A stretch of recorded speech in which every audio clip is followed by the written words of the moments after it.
Listos, hermanos, entonces vamos a compartir la palabra del Señor en esta mañana. El tema de este año es la familia y estamos específicamente en el tema de los roles en la familia.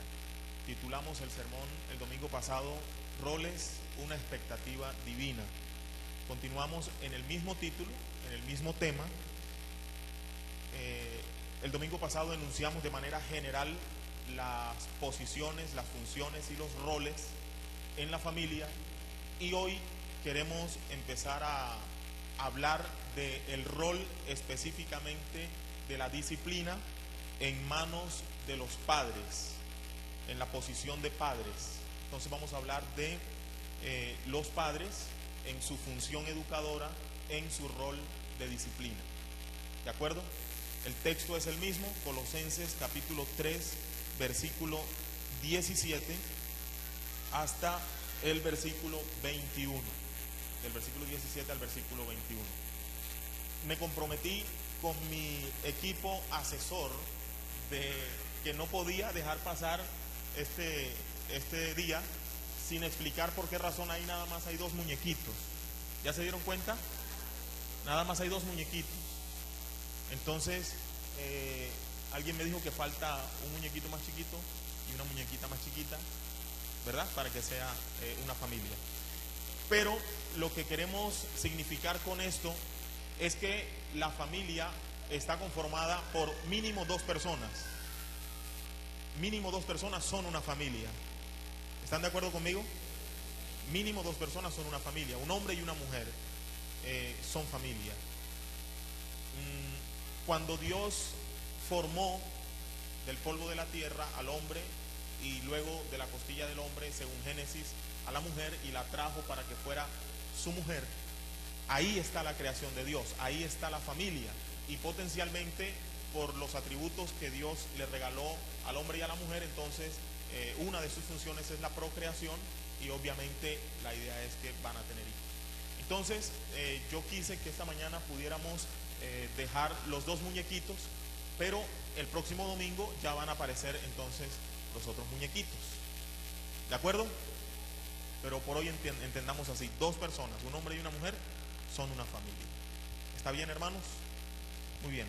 Año de la familia, tiempo de consagración. Colosenses capítulo 3, versículo 17 al 21 dice: en el nombre del Padre, del Hijo y del Espíritu Santo.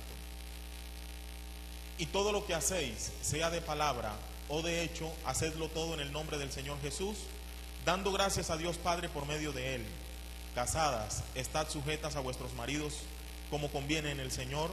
Maridos, amad a vuestras mujeres y no seáis ásperos con ellas. Hijos, obedeced a vuestros padres en todo, porque esto agrada al Señor. Padres, no exasperéis a vuestros hijos para que no se desalienten. Entonces nos vamos a ubicar específicamente en el versículo 21, que dice: padres, ¿dónde están? No, ¿dónde están los padres? Esta mañana estamos aquí. Padres, este es el mandamiento del Señor: no exasperen, no desesperen, no provoquen la ira de sus hijos o de nuestros hijos, para que ese desespero no les produzca desaliento. Señor que estás en el cielo, muchísimas gracias en esta mañana por tu presencia en medio de nosotros.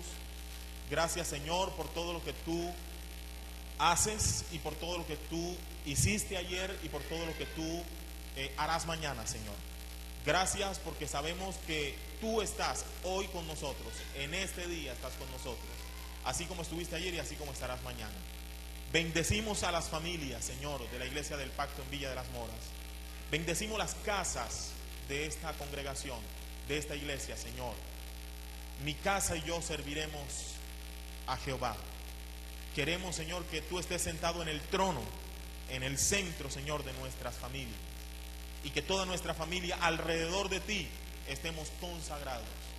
Señor, en tus manos este desafío de volver a las Sagradas Escrituras y encontrar en ellas, Señor, los principios que deben guiar y que deben sustentar a la familia cristiana en el día de hoy, Señor. Así, Señor, oramos en esta mañana y en Cristo Jesús te damos gracias. Amén. Bueno, dos cosas. La primera es que hoy no hice diapositivas. Y el motivo es que se me olvidó cómo hacerlas. Ayer me puse, por dejarlo para última hora, me puse ya como a hacerlas y se me olvidó. Entonces, cuando uno es negado para algo, es negado. Si yo negado para la tecnología, entonces me tienes que volver a recordar. Y una enseñanza, lo que no se practica, se olvida, ¿verdad? Lo que no se practica, se olvida. Y la segunda cosa es que en mis diapositivas del domingo pasado, incluso en mi guía que envié a los grupos con vida, y en toda parte donde yo he escrito ese sermón, coloqué la palabra sujeción con 2 C. ¿Ustedes se dieron cuenta? Yo les pido perdón. Y no les voy a mentir, no fue un descuido. Yo estaba convencido que sujeción se escribía con 2 C. Y lo leo en la Biblia, y lo leo en el diccionario, y lo leo por allá, y estoy convencido todos mis 38 años de vida de que sujeción era con 2 C. Y de hecho hasta así lo decía. Después me puse a escuchar el sermón y sujeción. ¿De acuerdo, hermanos? Entonces, perdónenme. Y la próxima vez que vean algo así, no me la dejen pasar. Díganlo de inmediato. Bien, hermanos, entonces aquí estamos en el 2014, en el año de la familia y en tiempo de consagración. Hoy vamos a hablar de la posición que tenemos los padres, hombre y mujer, de nuestra función específicamente educadora. No vamos a hablar de la función económica o de la función de sustento. Hoy no vamos a hablar de que somos los encargados del sustento de los hijos. Vamos a hablar de la función específicamente educadora. Y hemos dicho que el rol de los padres, tanto del padre como de la madre, su rol es la disciplina. Es decir, la conducta que se espera de nosotros es disciplina. El texto paralelo a este que está en Efesios dice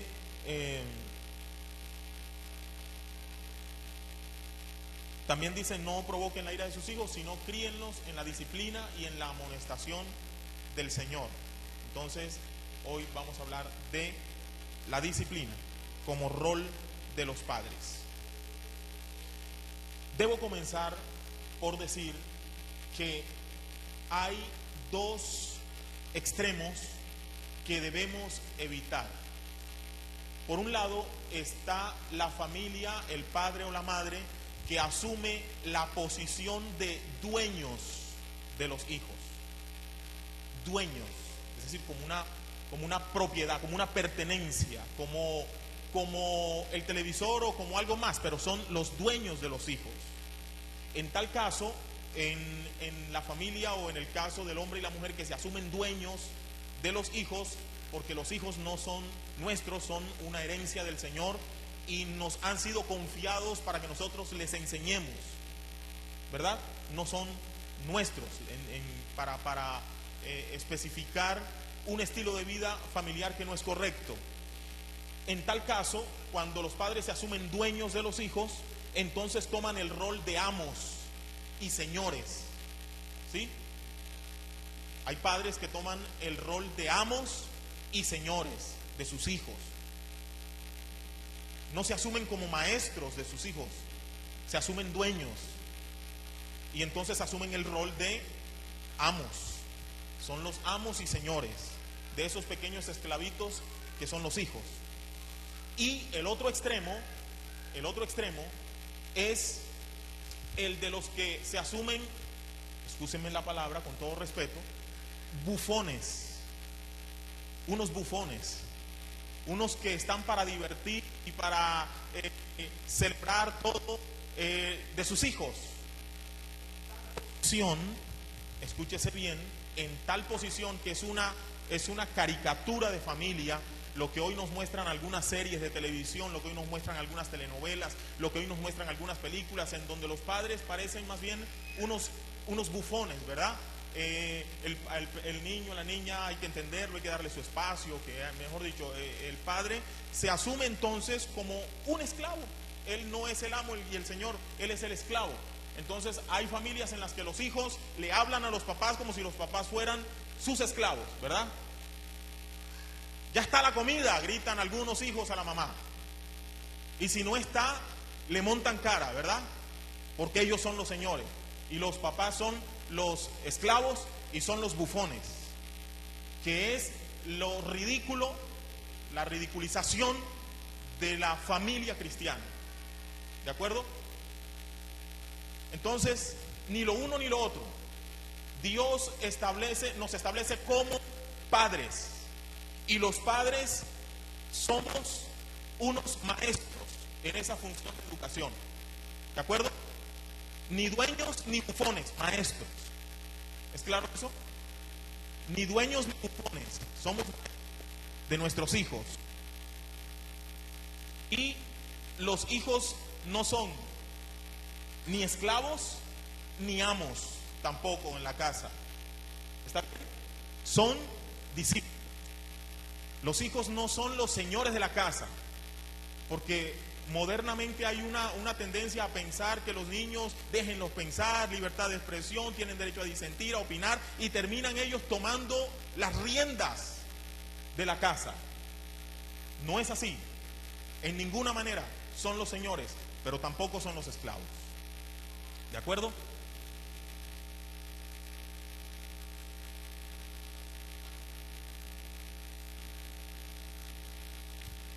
Ustedes han escuchado el término jurídico patria potestad. La patria potestad. Ese término tiene su origen en el derecho romano. Ese término que modernamente ha tenido una evolución, obviamente, y hoy usted lee la patria potestad en Colombia o lee la patria potestad.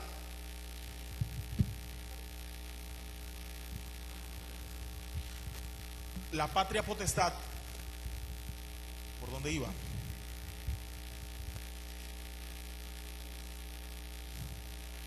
Ese término ha tenido una evolución, pero su origen está en el derecho romano. Y en el derecho romano, la patria potestad significa o significaba poder total, autoridad total, autoridad absoluta. Y por autoridad absoluta en el derecho romano se entendía en la familia de hace siglos atrás, se entendía que el padre, no la madre, solo el padre era el dueño de los hijos. Era el dueño de los hijos. Y esa potestad que el padre tenía en el derecho romano de los hijos se equiparaba o se igualaba al poder que tenía sobre la esposa también. Es decir, que el padre en el derecho romano es el señor de la esposa y de los hijos. Y de alguna manera usted se dará cuenta que esa idea ha caminado, se ha abierto campo a través de los siglos, y hoy en día ha llegado hasta nosotros esa idea, y hay hombres que asumen el poder total en la casa, incluso el poder sobre la mujer. Estoy hablando de la función educadora, ¿sí? No estoy hablando de la relación marido-mujer, estoy hablando de la relación de ellos dos como padres. Asume incluso el poder sobre la esposa. Era tan absoluto el poder del padre sobre los hijos, que éste tenía la autoridad incluso para venderlos como esclavos fuera de Roma. El padre podía ir fuera de Roma y vender a sus hijos como esclavos, hacer cambio de ellos, un intercambio económico, beneficiarse por los hijos, ponerlos a trabajar como esclavos para que él recibiera la ganancia, ¿sí? Hoy en día existe ese tipo de padres. ¿Existe ese tipo de padres? Incluso si un hijo era acusado de algún delito digno de muerte, no se necesitaba ni un juicio, ni se necesitaban testigos si el padre era el que lo acusaba. Si el padre decía, este hijo mío hizo esto, no se necesita investigación, no se necesita juicio, no se necesita absolutamente nada, simplemente es culpable, porque el papá con poder absoluto ha determinado que así es. Entonces, note usted cómo esa idea de poder absoluto ha permanecido durante los siglos, y muchos padres hoy en día se asumen dueños de sus hijos.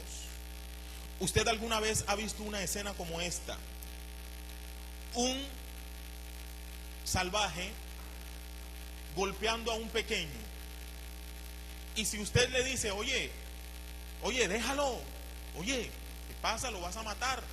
Usted no se meta, es mi hijo, y yo hago con mis hijos lo que se me dé, ¿verdad?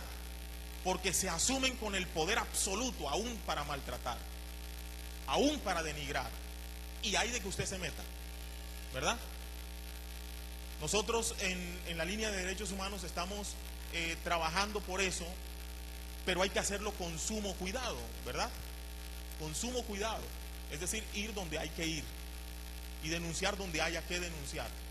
Porque si usted se mete, muy probablemente ese salvaje que es capaz de golpear a su hijo, muy probablemente es lo suficientemente salvaje para intentar contra usted. ¿Cierto que sí? Pero lo que quiero decir es, ¿usted ha visto escenas como esas? Son frecuentes esas escenas porque se asumen como con un poder absoluto sobre los hijos. No se asumen maestros, se asumen dueños, se asumen amos, se asumen señores. Alguna vez, esto es un poco, digamos, usted verá cómo lo toma.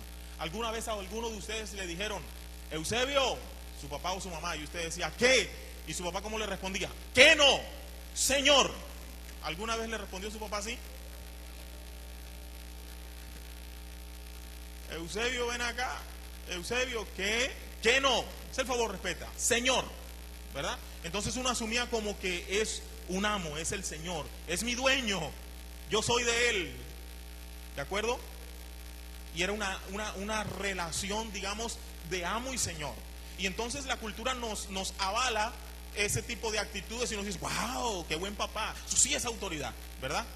Que el papá diga, Eusebio, y uno diga, Señor, wow, qué papá, qué modelo de familia, ¿verdad? Eso sí es un modelo de familia. Pero la Biblia nos muestra que esa es la manera de evidenciar un modelo de familia. Es lo que queremos en esta mañana mirar. Algunos padres se sentirán frustrados porque los hijos no le dicen Señor, sino le dicen ¿qué? O porque su papá no le dicen, sus hijos no le dicen alguna expresión así, sino que le dicen el nombre, ¿verdad? A mí mis hijas me dicen papi, no me dicen Eusebio, pero es porque el nombre es muy maluco. Entonces mejor papi.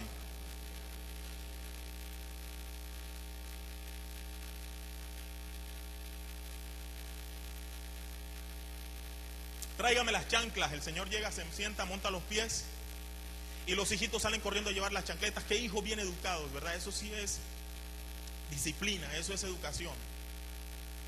Depende, pues depende. El hijo lo hace porque llegó su papá, lo quiere, lo ama. Pero ¿será que el hijo está asumiendo como un señor, como un amo, o lo está asumiendo como un maestro al que le quiere dar dignidad? Pues bien, el punto es ese. El punto de donde quiero arrancar es ese. Nuestros hijos no son nuestros esclavos. Nuestros hijos no son nuestros amos. ¿De acuerdo? Porque ese es el otro extremo. La niñita se levanta a la hora que le da la gana y la mamá va y le arregla la cama. La niñita tiene 19 años y no sabe lavar la ropa. La niñita tiene 25 y no sabe cocinar. El niño tiene 25 y no sabe cocinar. El niño tiene 38 y no sabe cocinar. El niño tiene 38 y no sabe lavar la ropa. No, sí sabe. Entonces parece más bien, ¿ahí eso qué es? ¿Eso qué pasó ahí? Mami, tráeme la comida, tráeme el agua, tráeme... ¿Eso qué es? ¿Somos bufones?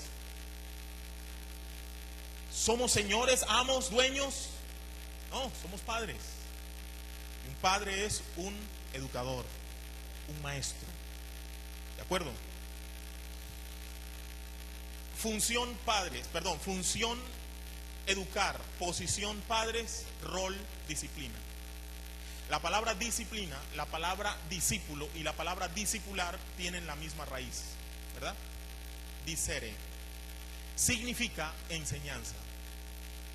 La disciplina es enseñar, disciplinar es enseñar. Un discípulo es alguien que recibe una enseñanza, un discipulador es alguien que transmite una enseñanza. Luego, el rol de disciplina no significa qué tan grande es tu correa. ¿Sí? El padre que mejor disciplina no es el que tiene la correa más grande, ¿de acuerdo? O la chancleta de cuero más pesada. El padre y madre que disciplinan son aquellos que enseñan a sus hijos.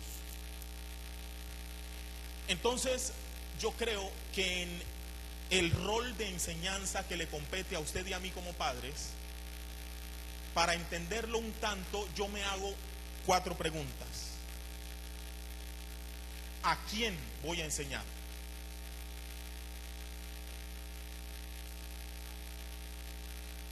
¿Cuándo lo enseño? ¿Qué le enseño? ¿Y cómo se lo enseño? ¿De acuerdo? Nosotros como padres, en nuestro rol de disciplina, en nuestra función educadora, deberíamos hacernos por lo menos 4 preguntas. ¿A quién enseño? ¿Cuándo lo enseño? ¿Qué le enseño? ¿Y cómo se lo enseño? Porque muchos asumimos que sí, claro, enseñamos, claro. ¿Qué enseñamos? No, a mí mi papá me pegaba, yo a usted le pego. Yo no me morí, usted tampoco se va a morir, ¿verdad? Entonces lo que hace es enseñar lo que el papá le enseñaba, y lo que hacemos en tal caso es perpetuar una cultura, ¿de acuerdo? Cuando usted enseña lo que papá le enseñó, entonces lo que usted está haciendo es perpetuar lo que a papá le enseñó su papá. Y no es que sea malo lo que papá nos enseña.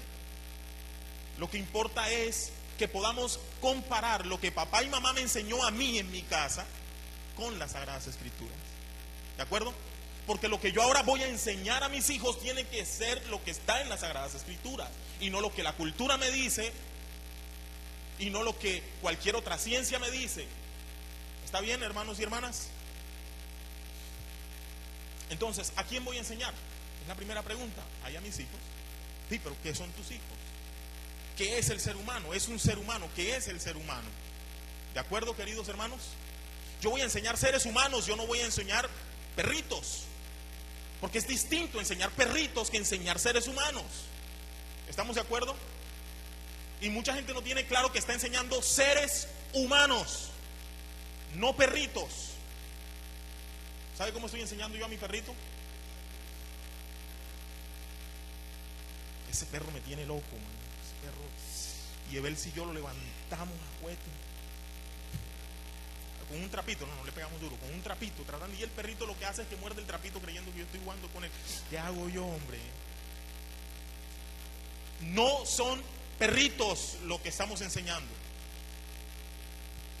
No son perritos a los que se les dan una orden, un incentivo, un estímulo y ya. Perrito, la galletica, ¿verdad? No, mijito, cuando llego traigo el yogur, traigo el pan, cuando llego traigo mijito, y el peladito. Así les enseñamos. Son seres humanos. Usted los ve chiquitos, usted los ve diminutos, pero son seres humanos completos. ¿Cuántos dicen amén? No son seres humanos en una condición de inferioridad. No son menos seres humanos que usted. Y Jesús dijo: haz con los demás lo que quieres que hagan contigo.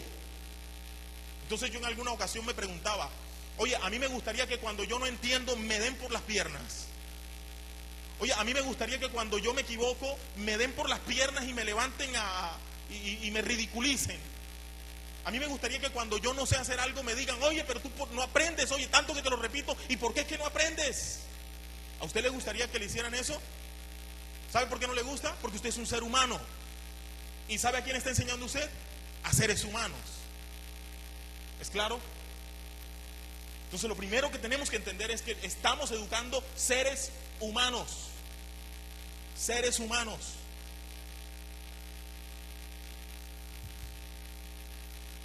Y el ser humano,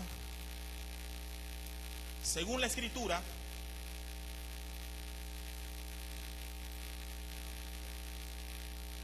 es un ser creado. Es un ser creado, ¿verdad? El ser humano es un ser creado. Eso quiere decir que el ser humano tiene un creador. Y eso quiere decir que quien más sabe de la creación es el creador. ¿Estamos de acuerdo? Quien más sabe de la creación es el creador. Entonces, quien más sabe de la creación es Dios. Quien más sabe del ser humano es Dios. Quien más sabe cómo se educa al ser humano es Dios. ¿Están de acuerdo conmigo? No es otro creado el que va a formular toda una teoría de cómo es que se educa al ser humano. No es lo encopetado y lo brillante que sea el ser humano, por brillante que sea, es creado también.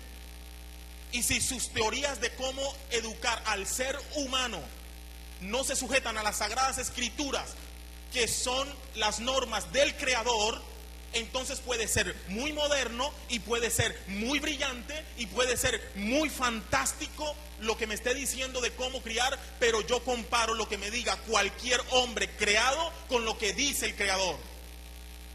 ¿Están de acuerdo conmigo? Entonces, son seres humanos y por lo tanto, según la Biblia, son seres creados. Tienen un creador y el creador ha dicho cómo es que se hace, la Biblia. Así que en la crianza de nuestros hijos no puede faltar, ¿qué cosa? Dios. Por lo tanto, no puede faltar la Biblia. Amén.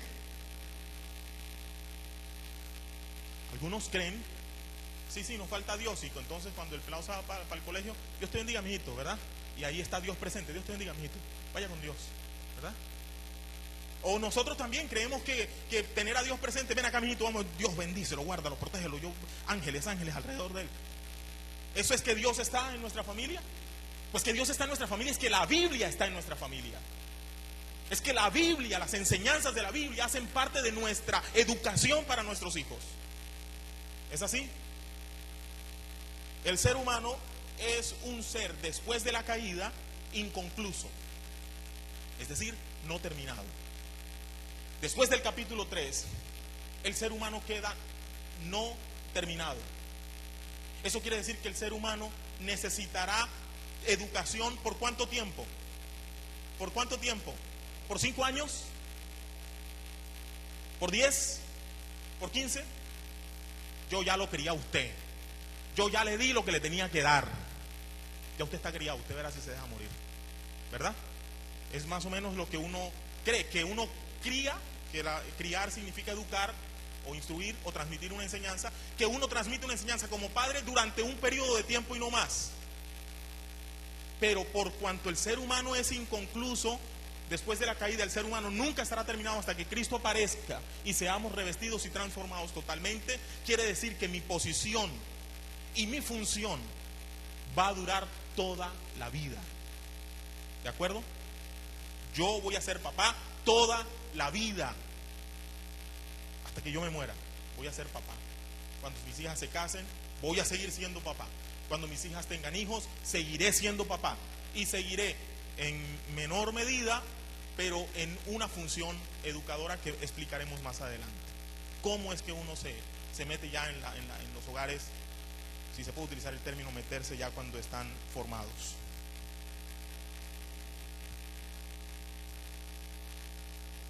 Que es un ser inconcluso significa que el ser humano puede avanzar de manera sorprendente hacia el bien. ¿De acuerdo? Nuestros hijos pueden avanzar de manera sorprendente hasta el bien porque no están terminados. Nosotros les ayudamos a que se vayan terminando, ¿verdad? Pero significa también, y es la otra cara de la moneda, que nuestros hijos pueden avanzar sorprendentemente hacia el mal. Cualquier ser humano, por cuanto no está terminado, podrá avanzar sorprendentemente hacia el bien o podrá avanzar sorprendentemente hacia el mal. Y eso tenemos que saberlo, el ser humano es así. No, mis hijos son mis hijos y porque son mis hijos y yo vengo de una buena familia y no sé qué, y yo tengo mis hijos van a ser buenos. Pues sus hijos pueden llegar a ser buenos hombres y buenas mujeres si usted los enseña. ¿De acuerdo? Si usted los educa. Pero de igual manera sus hijos pueden llegar a ser sorprendentemente malos, porque somos seres humanos. Usted puede ser sorprendentemente bueno y puede ser sorprendentemente malo. Yo puedo ser bueno y puedo ser malo, porque soy un ser inconcluso después de la caída. Amén. Significa que tenemos que enseñar a nuestros hijos. ¿Cuándo? Siempre, ¿verdad?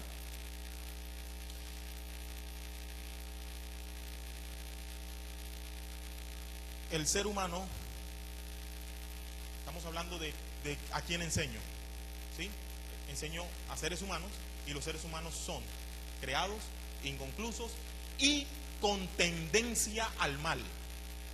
Eso hay que tenerlo claro. Usted no asuma que sus hijos tienden a lo bueno. Sus hijos no tienden a lo bueno, sus hijos tienden a lo malo. ¿Es así?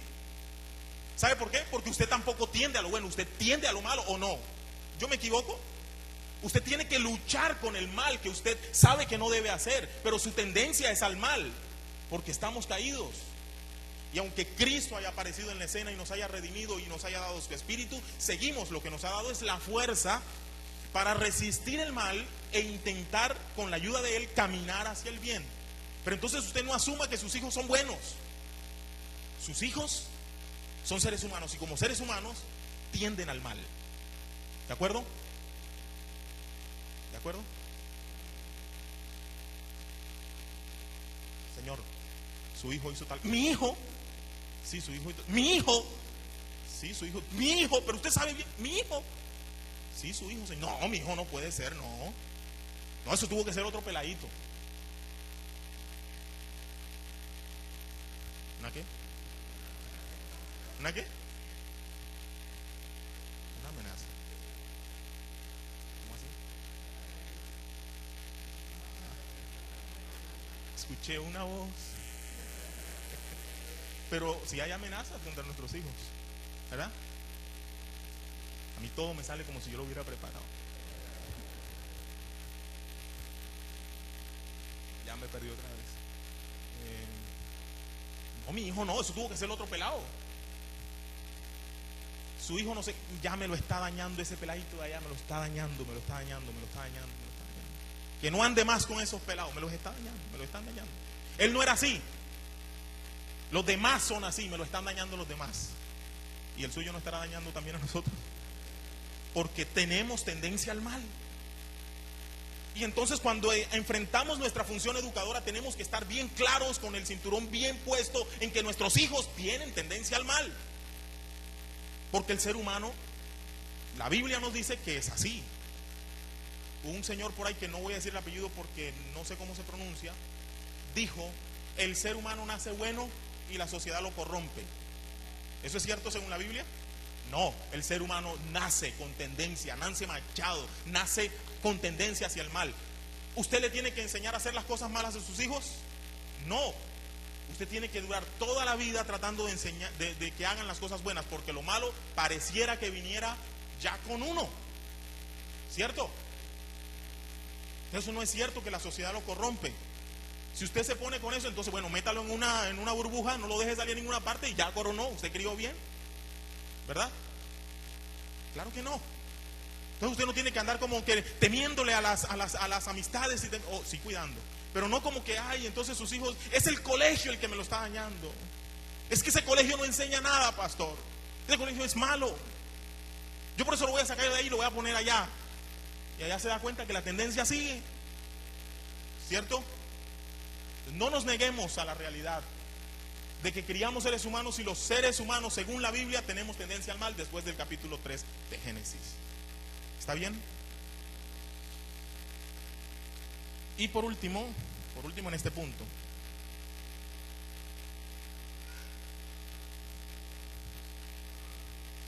el ser humano es reo de condenación. El ser humano enfrenta la condenación en algún momento. La realidad de la condenación. Nuestros hijos, usted puede hacer el trabajo que usted quiera y criar a sus hijos como usted quiera, que le traigan la chancleta, lo que usted quiera, pero un día su hijo, y yo no sé cómo calcular esa edad, la Biblia no lo dice, pero un día su hijo tendrá que enfrentarse a la condenación o a la salvación aceptando al Señor Jesucristo como su Salvador. Porque la salvación yo no se la puedo heredar. ¿De acuerdo? Entonces, mis hijos, mis hijas son creadas por Dios. Mis hijas son inconclusas, necesitan que se les ayude a formarse por toda la vida. Mis hijas tienen tendencia al mal. Y mis hijas, no las ate, pastor, no las ate, yo corto esa palabra, corto esa palabra. ¿Cómo así que mis hijos tienen tendencia al mal? Corte esa palabra, no la reciba. Recíbalo o no lo reciba, sus hijos tienen tendencia al mal. Si no, no son seres humanos. ¿De acuerdo? Y mis hijas son reos de condenación. Tendrán que enfrentarse algún día al trono de Dios. ¿De acuerdo? Y para eso tendrán que aceptar a Jesús en sus corazones. Amén. Entonces, ya sabiendo qué es lo que yo educo, a quién es al que yo educo, se me van dando unas ideas de qué es lo que tengo que hacer, ¿sí o no? Se me van dando unas ideas de qué es lo que tengo que hacer. Es decir, comienzan a aparecer las tareas, ¿verdad? Comienzan a aparecer las tareas. ¿Qué es? ¿A quién enseño? A seres humanos. ¿Por cuánto tiempo? Por toda la vida. La otra pregunta, ¿cuál es?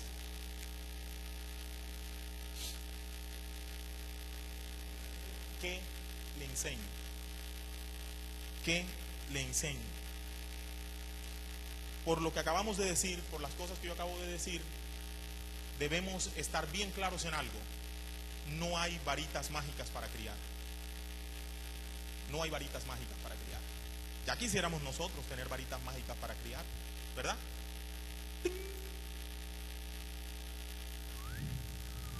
¿Verdad? El arito aquí, un santico, una santica. Y esa varita mágica, ¿sabes cuál es las varitas que nosotros queremos? La oración. Queremos que sea una varita mágica, ¿verdad? No les enseñamos, pero sí queremos que con la oración ya, ¿verdad?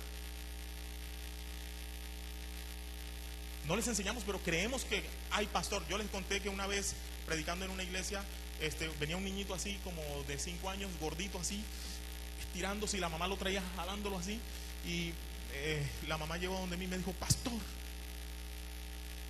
ayúdeme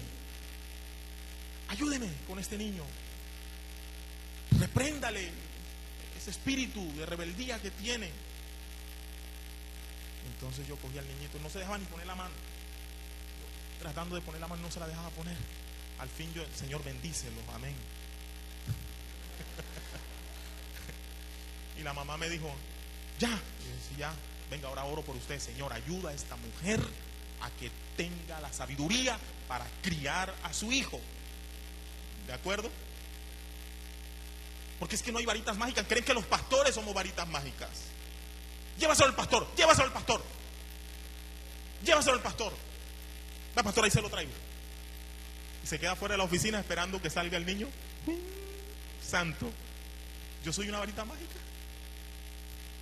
Esperan que el psicólogo sea una varita mágica. Ese pelado hay que meterlo en un psicólogo. Ese pelado hay que ponerle un psicólogo a ese pelado, esa pelada, ¿verdad? Entonces pretenden que el psicólogo sea una varita mágica. Pretenden que el profesor sea una varita mágica, que la profesora sea una varita mágica, ¿verdad? Pretenden que la correa sea una varita mágica. Eso se le quita con 3 correazos. Pero primero tienes que mojar la correa en agua.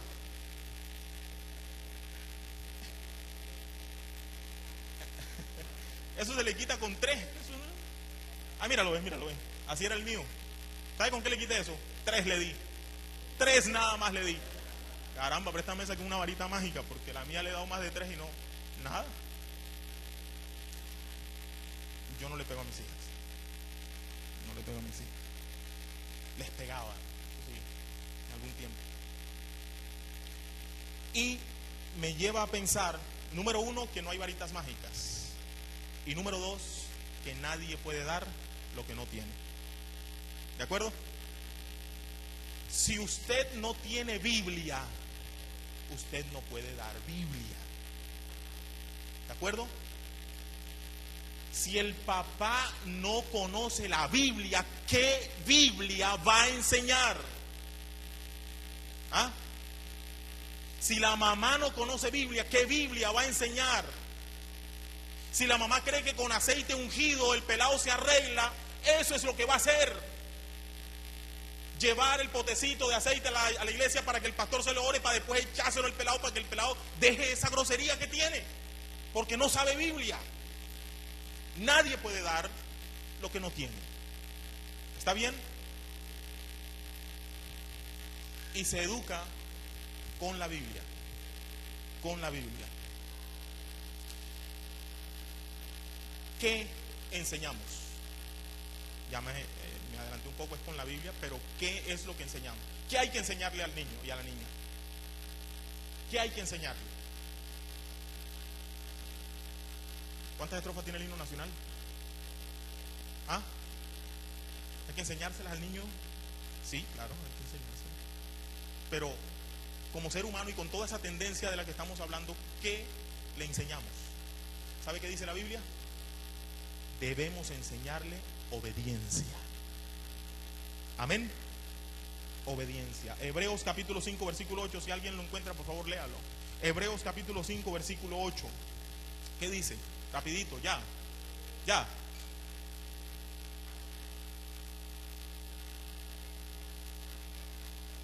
¿Qué dice? 5:8, Hebreos 5:8.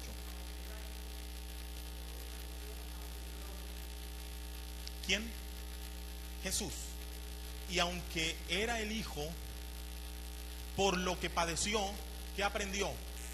Obediencia. Luego la obediencia no es un asunto genético. No es que si yo soy obediente, entonces no, mi hijo va a ser obediente. La obediencia es una virtud que todo ser humano está en la capacidad de aprender. ¿De acuerdo, queridos hermanos? La obediencia es una virtud que todo ser humano está en la capacidad de aprender, pero que no viene con ella de fábrica. Entonces tenemos que enseñarle obediencia.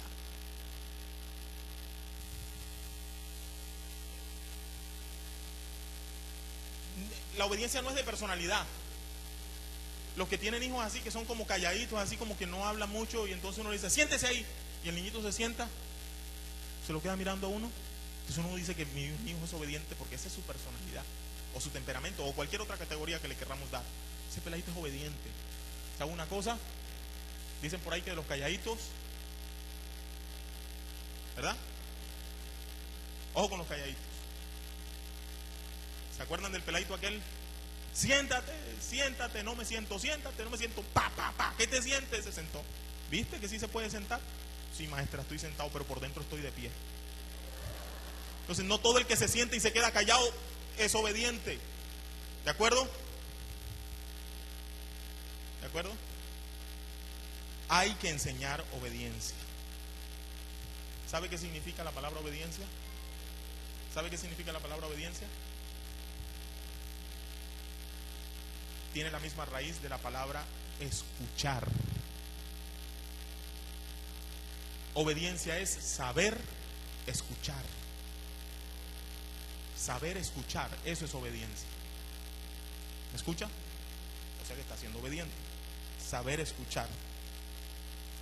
Pero el saber escuchar o la obediencia es un proceso que lleva de la escucha atenta, así como están ustedes ahora, de la escucha atenta me lleva a la acción correcta. Obedecer es escuchar atentamente. ¿Qué tienes que obedecer? Primero tienes que escuchar, ¿verdad? Yo me acuerdo que un día a un amigo mío le dijimos, ¿a quién fue?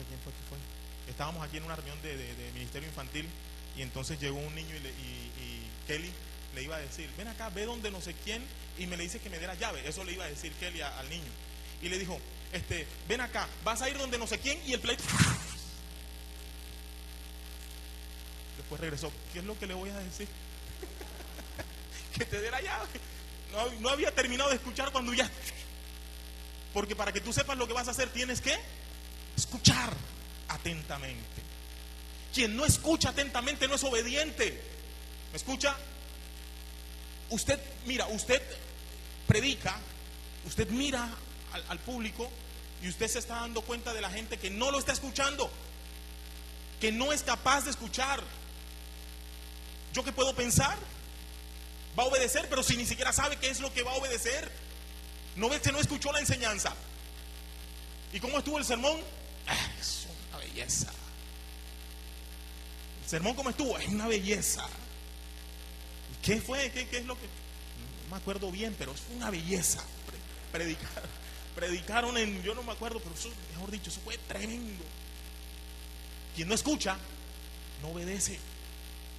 Porque obedecer es escuchar para poder llevar a la acción lo fruto de la escucha atenta. Amén. De la escucha atenta. Ahora, está el que tú le estás hablando y está así. Todo el tiempo que tú le estás hablando está así, ¿verdad? Y cada 5 minutos sonríe para hacerte creer que te está escuchando, pero no te está escuchando. Yo la he aplicado. Es broma, hermano. Ustedes pueden hablar conmigo todo el tiempo que quieran. No vayan a pensar que yo a veces, si me río, ustedes vayan contándomela. Si me río 3 veces así, intervalos de tiempo más o menos parecidos, pastor, escúcheme, ¿verdad?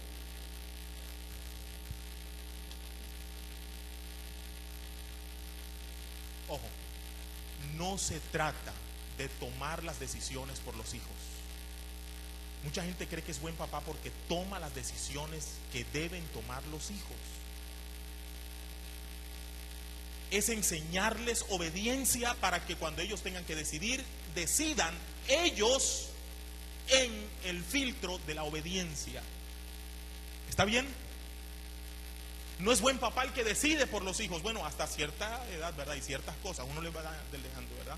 Si usted le decide que su hija de 5 años escoge el almuerzo, entonces ella va a decidir una cosa que no le va a alimentar, ¿verdad? Pero pasando el tiempo, desde pequeño usted lo que le va tratando de enseñar es obediencia, es decir, escucha, ven acá, mírame, escucha, ¿sí? Que el niño sepa escuchar, ¿de acuerdo? No se trata tampoco de, como dijera un autor en teología, no se trata de cultivar un espíritu de borreguismo en nuestros hijos. ¿Sabe cuál es el espíritu de borreguismo? El borrego que todo, obediencia es todo, sí, haga todo. O sea, no, si no le dicen vaya para allá no se mueve, porque se le cultivó un espíritu de borrego. No se trata que el papá se sienta orgulloso porque es que mi hijo no se mueve si yo no digo no se mueve. ¿Quiere ver? Si yo no digo, mi hijo no da un paso, pastor. Un paso no lo da sin que yo no diga. Qué buen papá. Qué mal papá. Qué mala mamá. ¿De acuerdo? ¿Está bien? Se trata... ustedes han escuchado cosas como: mi papá a mí nada más me miraba. ¿Ustedes han escuchado cosas así? ¿La han dicho? Oye, pastor, en esos tiempos gloriosos en los que los papás a uno nada más lo miraban. Y uno cree que eso es, wow, si pudiéramos volver a esos tiempos en los que uno nada más mire a la hija y sepa qué es lo que hay que hacer. Qué bacano. No es volver a ese tiempo.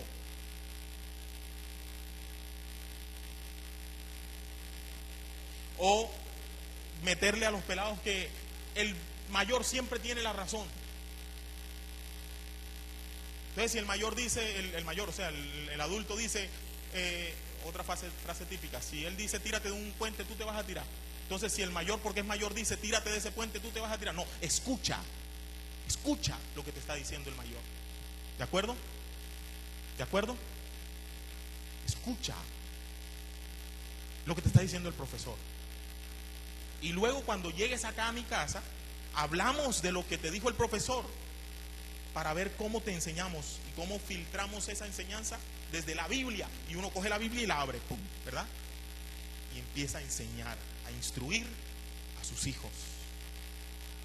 ¿Cuántos papás han levantado a sus hijos sin la Biblia? ¿Cuántos papás han enseñado a sus hijos a obedecer? Una obediencia de borrego, pero no un escuchar y examinar lo que se está diciendo.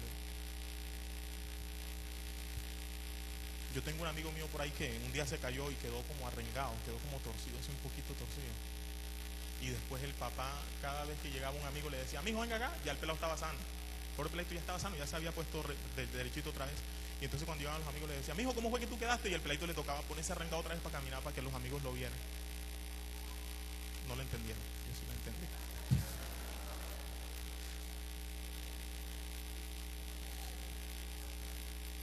Se trata de enseñar a nuestros hijos que decidan. Es importante enseñarle a los hijos a decidir en base a la atenta escucha, pero no a la atenta escucha de Álvaro Uribe, a la atenta escucha de Dios. ¿Cuántos dicen amén a eso? A la atenta escucha de Dios. Cuando usted enseña a sus hijos y a sus hijas a que escuchen atentamente primero a Dios, cuando salgan a este mundo, la única manera de enfrentar este mundo es cuando ya tengan un cimiento, cuando ya tengan una base, un con qué comparar. Cuando mi profesor, cuando mi amigo me diga: hagamos esto, ya yo tengo un con qué comparar. Lo voy a comparar con lo que me dijo Dios. Voy a comparar lo que me dice mi amigo con lo que me dice Dios. Voy a comparar lo que me dice mi profesor con lo que me dice Dios. Voy a comparar lo que me dice mi novia con lo que me dice Dios. Pero si no hay lo que me dice Dios, ¿con qué vas a comparar lo que te dice tu novia, o lo que te dice tu amigo, o lo que te dice tu vecino? ¿Con qué lo vas a comparar? Y si lo vas a comparar con lo que te dijo el otro vecino, pues ahí alguno de los dos tendrá la razón.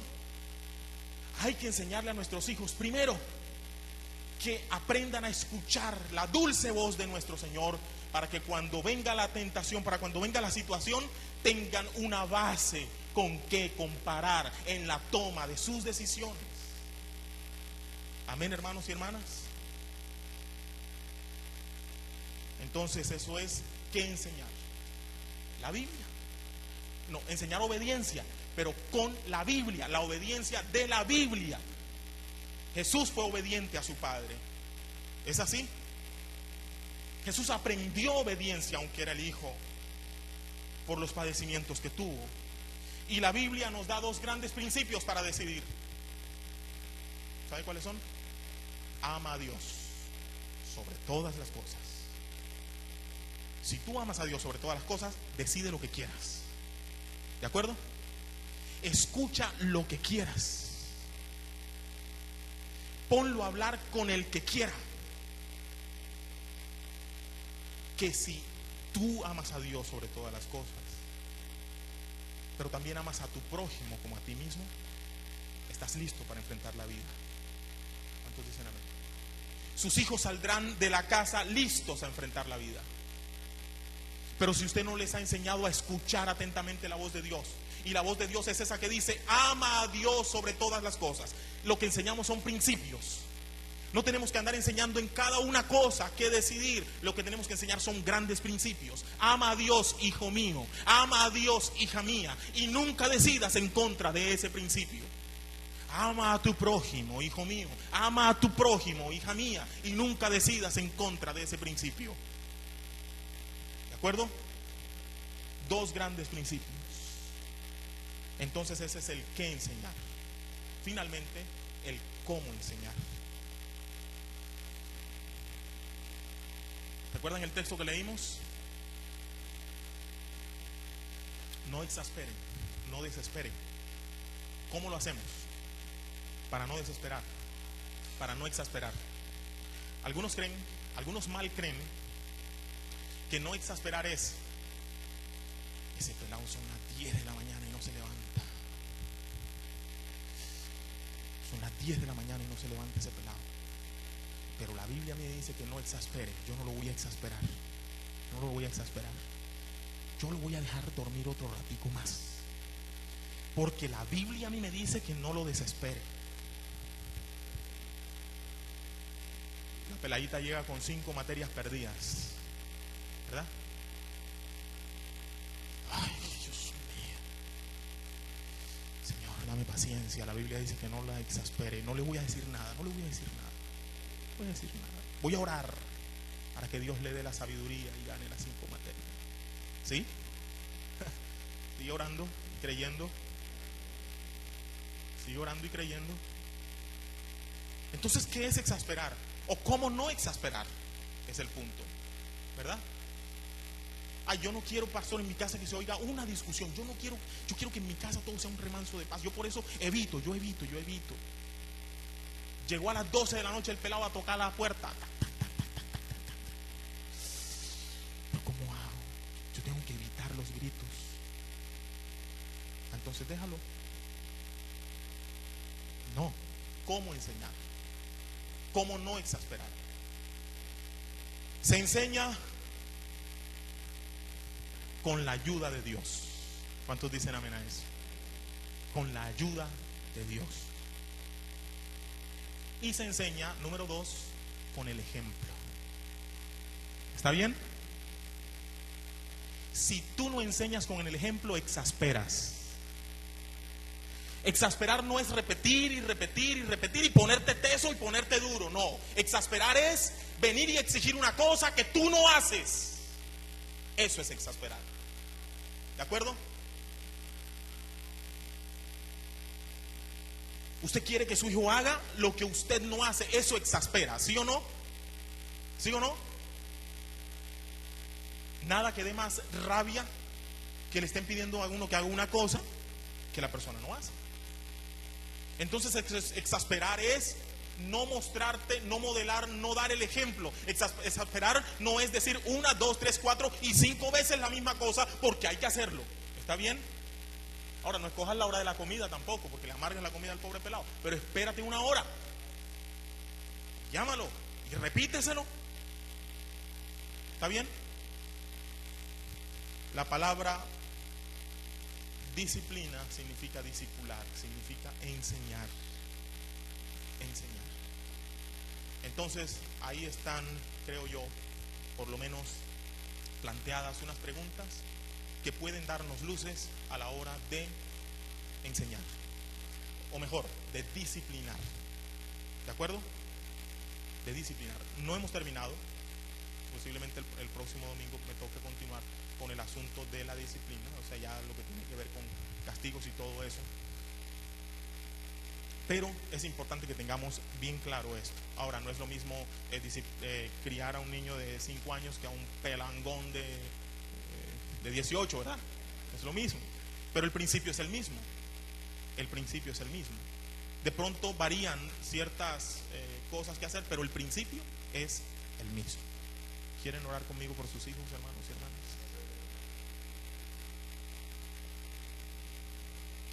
Vamos a orar.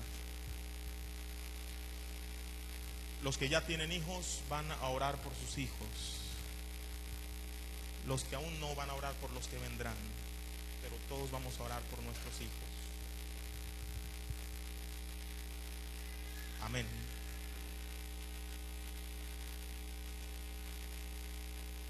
Vamos a orar esta mañana. Dios que estás en el cielo. Oh Señor, esta mañana venimos ante ti reconociéndonos, Señor, necesitados de ti en nuestra posición de padres, Dios, en esa función educadora, en ese rol de disciplina, Señor. Hoy pedimos tu ayuda. Sabemos que solos no podremos no podemos cumplir con esta función educadora, Señor.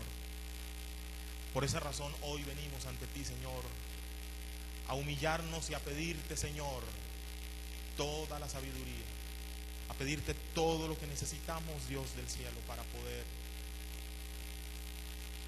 cuando ya nuestros hijos se vayan de la casa, se vayan unos niños, unas niñas, unos hombres, unas mujeres capaces de enfrentar el mundo. Muchas veces creemos, Señor, que les preparamos para la vida dándole una profesión. Muchas veces creemos que prepararles para la vida es dándoles una carrera profesional o técnica o lo que sea. Eso hace parte de nuestra función sustentadora. Pero en nuestra función educadora no estarán listos para enfrentar el mundo si antes no han aprendido obediencia. si antes no han aprendido a escuchar atentamente la voz de su Dios, si no han aprendido atentamente a comparar cualquier otra voz en este mundo con la voz de su Dios, no estarán listos tus hijos para enfrentar al mundo porque ya tengan un empleo donde ganen mucho dinero. Estarán listos para enfrentar al mundo cuando hayan aprendido obediencia, cuando hayan aprendido a escuchar la voz de su Dios, cuando hayan aprendido esos grandes principios de amar a Dios y amar al prójimo, y cuando hayan aprendido a comparar cualquier ofrecimiento de este mundo y de cualquier persona con las enseñanzas de nuestro Dios y de las Sagradas Escrituras. Así que hoy te pedimos a ti la ayuda, Dios. Danos las fuerzas, danos la sabiduría y ayúdanos a hacerlo. Así oramos en Cristo Jesús. Amén.